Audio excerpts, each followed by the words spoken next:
धन्यवाद सर। सर्वप्रथम विश्व रत्न, आधुनिक भारत के निर्माता, वंचित वर्ग के मसीहा, भारत रत्न बाबा साहेब डॉक्टर भीमराव अंबेडकर के चरणों में कोटि कोटि नमन। आपके कर्म ही आपकी पहचान है, वरना भीम नाम के हजारों इंसान है, वरना भीम नाम के हजारों इंसान। मंच पर विराजमान तमाम अतिथिगण, प्रधानाचार्य महोदय, विद्यालय के विद्वान साथियों, अन्य मोतियों से महंगे मेहमान जो कि प्रथम पंक्ति को सुशोभित कर रहे हैं, सभी को मेरा प्रणाम।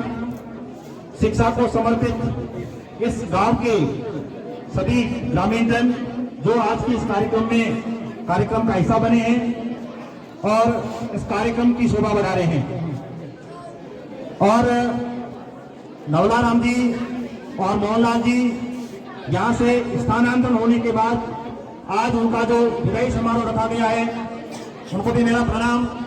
और आज का जो मेन ये कार्यक्रम है, करुणाराम जी गोदारा जो कि अपने 36 वर्ष की सेवा, सरकारी सेवा पूर्ण कर आज सेवानिवृत्त हो रहे हैं, उनको भी मेरा प्रणाम। अन्य पीईओ जो भी स्टाफ आज के इस कार्यक्रम में शिरकत कर रहे हैं, उन सभी को मेरा नमस्कार। एक बार पुनः आज के इस कार्यक्रम में पधारे सभी मेहमानों का तहे दिल से हार्दिक स्वागत और अभिनंदन। आज के इस कार्यक्रम को विद्यालय परिवार और प्रशासन की ओर से भव्य रूप देने का जो कार्यक्रम किया है, इसके लिए मैं विद्यालय परिवार को भी धन्यवाद ज्ञापित करना चाहूंगा। सर्वप्रथम मैं बात करना चाहूंगा करुणाराम जी अध्यापक राणा सरकल्ला, जो आज 36 वर्ष की सेवा पूर्ण कर बेदाग सराहनीय उत्कृष्ट सेवा, गौरवमयी सेवा इन्होंने कंप्लीट की। मैं इनके उज्जवल भविष्य की कामना करता हूं। ये स्वस्थ रहे, सुखी रहे, आगे का जीवन काल इनका सुखमय रहे, परिवार फले फूले, ऐसी मैं प्रकृति से कामना करता हूं। और मैं यह भी कामना करता हूं कि आपका मार्गदर्शन, आपका सहयोग, आपका गाइडेंस हमें जिंदगी भर इसी तरह मिलता रहे। करुणाराम जी को समर्पित कुछ पंक्तियां। जिंदगी कांटों का सफर है, हौसले इसकी पहचान है, रास्ते पर तो सभी चलते हैं, जो नए रास्ते बनाए वही इंसान है, जो नए रास्ते बनाए वही इंसान है। आपके जैसा कर्मठ, कठिन परिश्रमी व्यक्ति, विद्यालय को पूरी तरह से समर्पित व्यक्ति मैंने कहीं पर नहीं देखा, किसी स्कूल में नहीं देखा। इससे पहले चर्चा हो रही थी कि करुणाराम जी 12 घंटे डेली स्कूल में सेवा देते थे। बिल्कुल 100% सत्य बात है। कई बार मैंने भी देखा है कि शाम के समय ऑफिस के अंदर बल्ब जलाकर भी ये काम करते रहे हैं। तो इसके लिए भी मैं इनका शुक्रगुजार हूँ। आपकी आज सेवानिवृत्ति के बाद इस विद्यालय को आपकी कमी खलेगी और विद्यार्थियों प्लस स्टाफ को आपकी बहुत ही याद आएगी। इसके अलावा मेरे दो जो शिक्षक साथी यहाँ से स्थानांतरण के बाद अपनी इच्छित जगह पर चले गए हैं, उनको भी मेरा प्रणाम, धन्यवाद। मैं उनके भी उज्जवल भविष्य की कामना करता हूँ। बात करूं मैं मेरी, आज से लगभग 8 वर्ष पहले इस विद्यालय के अंदर मेरी ज्वाइनिंग हुई, मेरा पदस्थापन हुआ, और आज के इस कार्यक्रम में जगराम जी सेन जो कार्यक्रम में शिरकत कर रहे हैं, इन्होंने ही मुझे दिसंबर 2014 की सर्दियों की छुट्टियों में मुझे इस स्कूल के अंदर ज्वाइनिंग करवाई थी। उसी के साथ शिक्षा विभाग में मेरी पहली पोस्टिंग थी। 8 वर्ष का समय निकल गया, पता ही नहीं चला। इस दौरान आप सभी का अच्छा सहयोग, मार्गदर्शन और मित्रवत व्यवहार रहा, इसके लिए भी मैं आप सभी का शुक्रगुजार हूँ।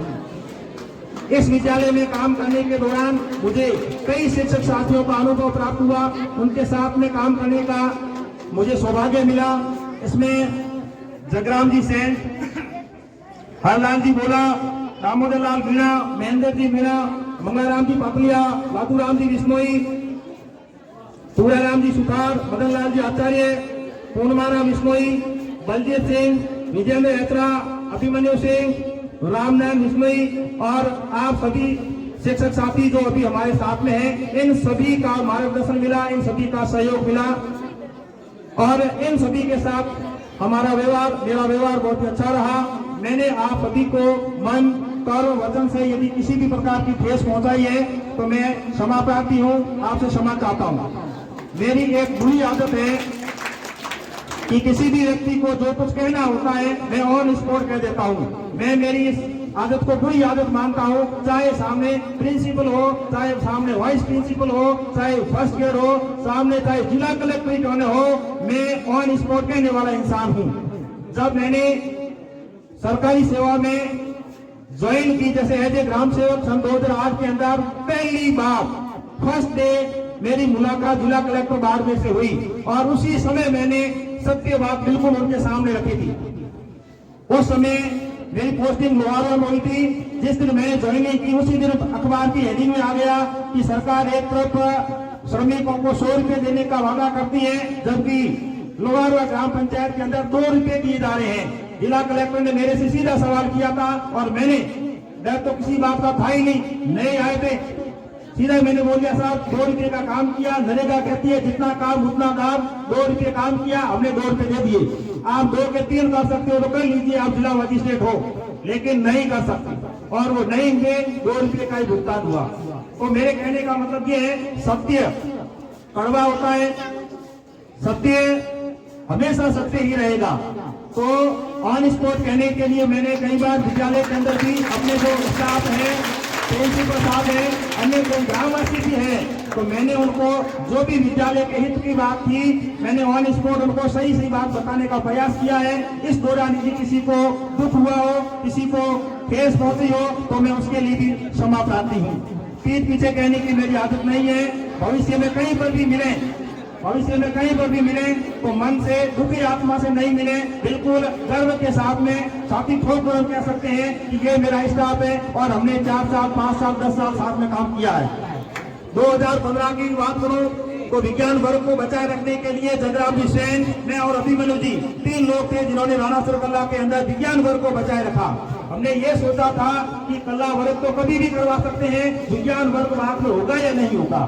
तो ये 2015 की बात है। उस समय विद्यालय के अंदर अनुशासन उच्च लेवल का था, पढ़ाई भी उच्च लेवल की थी, स्टाफ भी सेकेंडरी स्कूल के हिसाब से लगभग पर्याप्त था। उसके बाद में 2016, 17, 18 भौतिक संसाधन कम थे, मानवीय संसाधन भी कम थे और कुछ समय के बाद में सभी लेक्चरर इस विद्यालय के अंदर आ गए थे। शुरुआत के अंदर जगराम जी सेन का आदेश सरकार ने एज ए फिजिक्स लेक्चरर के रूप में किया था। तो ये 8 संकाय से थे, इसलिए शुरुआत में 1-2 साल तक विज्ञान के तीनों विषय मैंने पढ़ाए थे, chemistry, physics, bio. As a second के टीचर मैंने तीनों विषय लगभग 1.5 साल तक पढ़ाने का कार्य इस विद्यालय के अंदर किया था। 2017-18 की बात करो तो यहाँ पर अनुशासन बहुत ही उच्च लेवल का था, स्टाफ फुल था। हमारे पास अंग्रेजी के 2 अध्यापक थे, second grade plus third grade. Second grade में पूराराम जी थे और थर्ड ग्रेड में रामनारायण जी थे। तो बहुत ही अच्छी उस समय पढ़ाई हो रही थी। उसके बाद में कोरोना आया, कोरोना ने हमारी पढ़ाई को बाधित किया, स्टाफ की भी धीरे धीरे कमी होती गई, मोबाइल का प्रचलन बढ़ गया। सरकार ने कहा मोबाइल से पढ़ो और उस मोबाइल के चक्कर में पढ़ाई का भट्टा बैठ गया।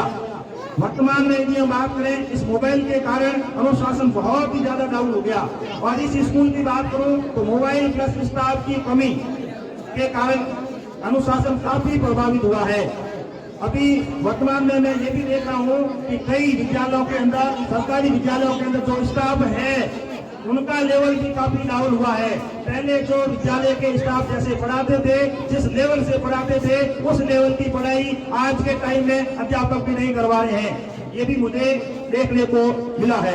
इतना सब कुछ होने के बावजूद भी हमने इस विद्यालय के अंदर अच्छा परीक्षा परिणाम देने की कोशिश की और विद्यालय का सफल संचालन करने का प्रयास किया। किसी भी प्रकार की गलती, कमी, चूक रही हो तो माफ करना।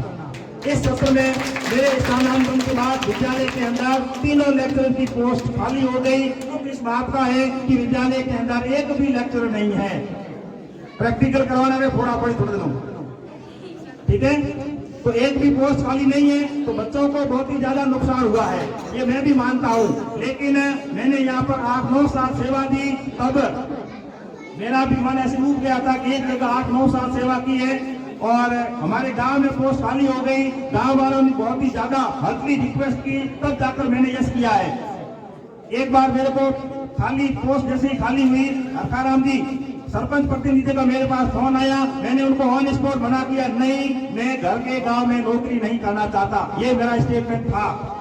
लेकिन उसके बाद में 5-7 दिन के बाद में इस स्कूल की परिस्थिति कुछ बदली, हमारे गांव की परिस्थिति कुछ बदली, मेरे ऊपर और गांव वालों का प्रेशर आया। उसके बाद में मैंने यस किया।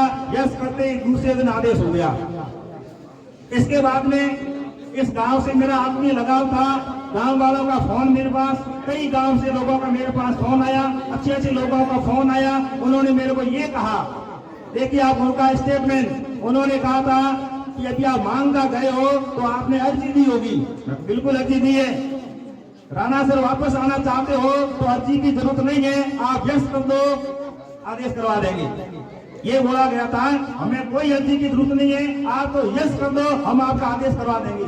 खुद के गांव में जाने के लिए तो आपने एप्लीकेशन दी है, लेकिन यहाँ आने के लिए हम कोई एप्लीकेशन नहीं मांगते हैं, आप तो यस कर दो, आपका आदेश हो जाएगा। उस समय मैंने उनसे अर्जी रिक्वेस्ट किया कि मैंने अब रात साथ सेवा कर दी और अब कुछ समय के लिए मुझे मेरे गाँव में काम करने दीजिए और उसके बाद में टाइम चेंज होगा तो हो सकता है पुनः वापस आना सकती आ सकते हैं। ग्रामीण अभिभावक इन सभी का अच्छा सहयोग रहा, सभी से जान पहचान हो गई। जितनी जान पहचान मेरी मांगता गांव में नहीं है, उससे ज्यादा जान पहचान इस गांव के अंदर हो गई।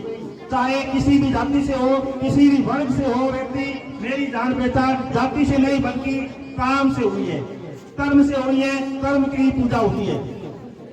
तो जान पहचान के साथ साथ अभिभावक जो भी मुझे जानते पहचानते थे, सबने मेरे को फोन किया ट्रांसफर के दौरान।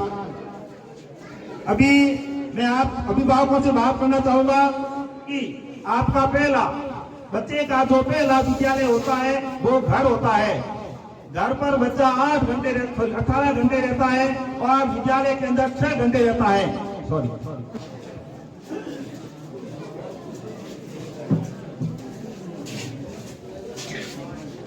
तो 18 घंटे बच्चा आपके पास रहता है, तो आप बच्चे को कंट्रोल कीजिए।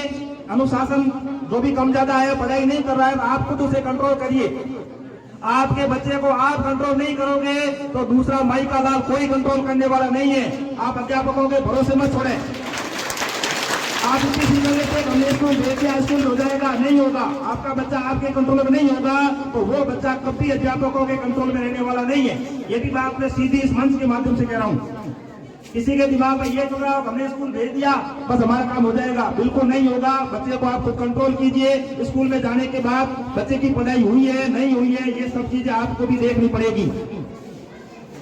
मुझे 4-5 साल तक इस स्कूल के मुखिया, कार्यालय अध्यक्ष, संस्था प्रधान, कमांडर, सर्वोच्च कमांडर, प्रिंसिपल साहब श्री राम मनोहर जी बिश्नोई के साथ भी काम करने का सौभाग्य प्राप्त हुआ। हम सबके आप प्रेरणा स्रोत है, आदर्श है और रहेंगे।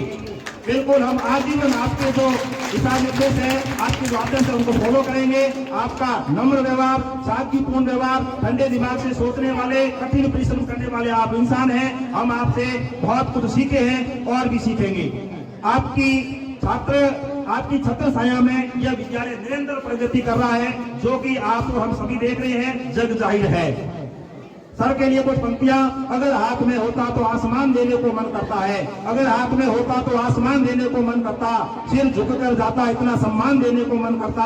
आपने तो बंजर भूमि में चंदन लगा दिए, इस अदा पर दिल और जान देने को मन करता, इस अदा पर दिल और जान देने को मन करता। अथक प्रयास, कठिन परिश्रम के बदौलत आप द्वारा जिला स्तरीय खेलकूद प्रतियोगिता का सफल संचालन किया गया। कुछ समय पहले मेरा जब ट्रांसफर हुआ था, उसी समय जिला स्तरीय वॉलीबॉल प्रतियोगिता का यहाँ पर आयोजन किया गया और बहुत ही अच्छे से हुआ। और इसके लिए उपखंड स्तर पर अभी 26 जनवरी को प्रिंसिपल साहब सम्मानित हुए। मैंने उनको बधाई दी है और मंच के माध्यम से और बधाई देना चाहता हूँ।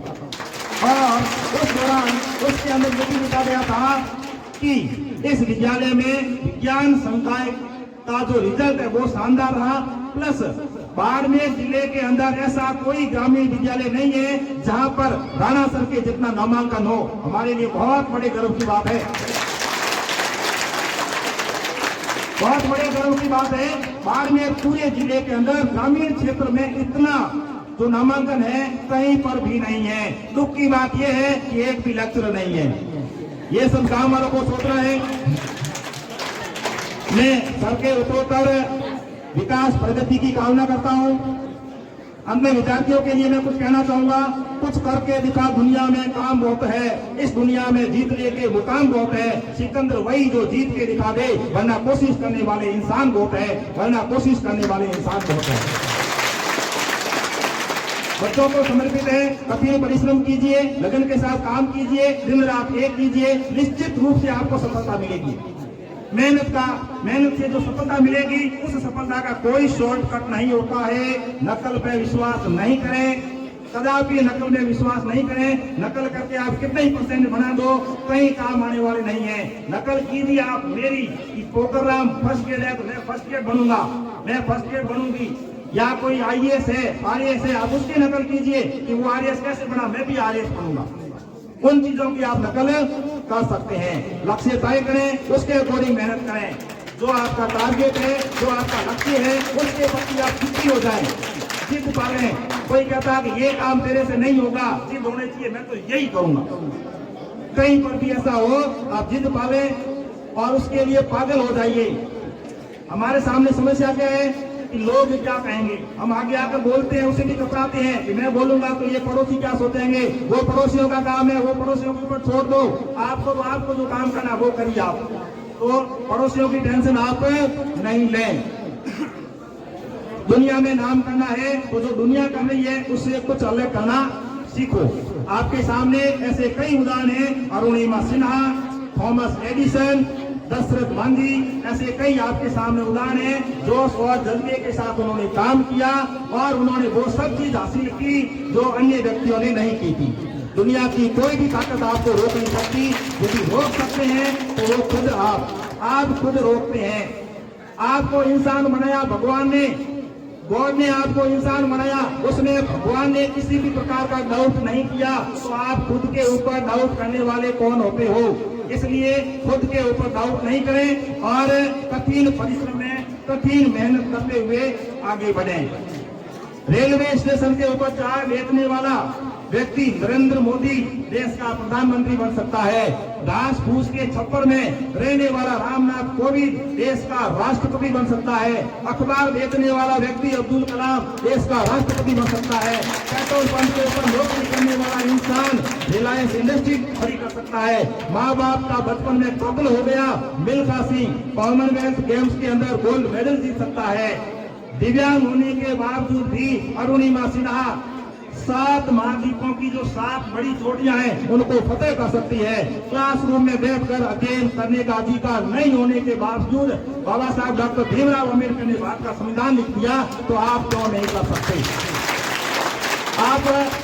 आपके अपने माता पिता के सपनों को साकार कीजिए। जिंदगी से जब घर से बाहर निकलें, जब भी घर से बाहर निकले हमेशा माता पिता का आशीर्वाद देकर निकले। आप कहीं पर भी असफल नहीं होंगे। यदि आपके पास में माता पिता का आशीर्वाद है तो आपको मंदिर मस्जिद गिरजाघर में भटकने की जरूरत नहीं है। भरोसा अगर खुद पे रखोगे तो वो लिखा है वो पाओगे, और भरोसा अगर खुद पे रखोगे तो ईश्वर वही लिखेगा जो आप चाहोगे। सही को सही और गलत को गलत कहने की हिम्मत रखो। किसी को अम्बेडकर कहा जाता है। एक छोटी सी बात, वर्तमान में हम बात करते हैं कि मोबाइल का उपयोग बहुत ज्यादा हो गया, तो इसको कम करना। सबसे बड़ी बीमारी ये है, आपने फेसबुक हाथ से भी सुना होगा कि वर्तमान में 4G है 5G है, हम पढ़ते हमेशा, लेकिन हम भी पढ़े, हमारे पूर्वज पढ़े, उस समय 3G 4G नहीं होते थे, उस समय पापा जी होते थे, उस समय गुरु जी होते थे। एक था खोलते थे ऑटोमेटिक नेटवर्क आ जाता था। ये उस समय की बात है। पॉजिटिव विचार के साथ आगे बढ़िए। पॉजिटिव विचार, नेगेटिव विचार कभी भी दिमाग में नहीं आना चाहिए। मैं छोटी सी बात करना चाहूंगा। एक व्यक्ति जो BSc में फेल हो गया, BSc फर्स्ट ईयर में फेल हो गया, वो आत्महत्या करने के लिए जा रहा था। जाते जाते उसको एक बहुत ही नजदीक का फ्रेंड मिल गया। उसने बोला भाई साहब क्या कर रहे हो? तो उसने कहा कि मैं आत्महत्या करने जा रहा हूँ और मैं BSc में फेल हो गया। तो उसने क्या बोला, अरे मूर्ख, BSc फेल हो गया अब तू आत्महत्या करेगा, मरेगा, फिर भगवान तेरे को दोबारा जन्म देंगे और फिर पहले से पढ़ना पड़ेगा। अरे इससे भैया एक बार तो पास है। इसको को कहते हैं पॉजिटिव थॉट के साथ में। इस तरह से हमें भी क्या करना है, किसी के जीवन को प्रफुल्लित करने का कार्य करना है। अंतिम में लक्ष्य न ओझल होने पाए कदम मिलाकर चल, लक्ष्य ने ओझल होने पाए कदम मिलाकर चल, मंजिल तेरे कदम चूमेगी आज नहीं तो कल। इस प्रकार देखिए अंत में जो बोर्ड एग्जाम दे रहे हैं बच्चे, उनके लिए 2 लाइनें। जो बच्चे अभी बोर्ड एग्जाम नजदीक है, आपके जो प्रैक्टिकल परीक्षा है उसके लिए परीक्षक आज लगा दिए गए हैं। बहुत ही जल्द आपकी प्रैक्टिकल परीक्षाएं होगी। मैं आशा करता हूं कि आप परीक्षा के अंदर बेहतर प्रदर्शन करें और हमारा स्कूल का और गांव का नाम रोशन करें। मैं आपको परीक्षा परिणाम अच्छे होने की अग्रिम बधाई देता हूं और मैं अंत में कुछ पंक्तियों के साथ में इस कार्यक्रम पर इस मेरी वाणी से विदा लेना चाहूंगा। कदम दर कदम चलो ऐसे कि निशान बन जाए, काम करो ऐसा की पहचान बन जाए। जिंदगी तो सब काट लेते हैं, जिंदगी तो सब काट लेते हैं, मगर जिंदगी जियो ऐसे कि मिसाल बन जाए, जिंदगी जियो ऐसे कि मिसाल बन जाए। धन्यवाद। जय हिंद, जय भारत।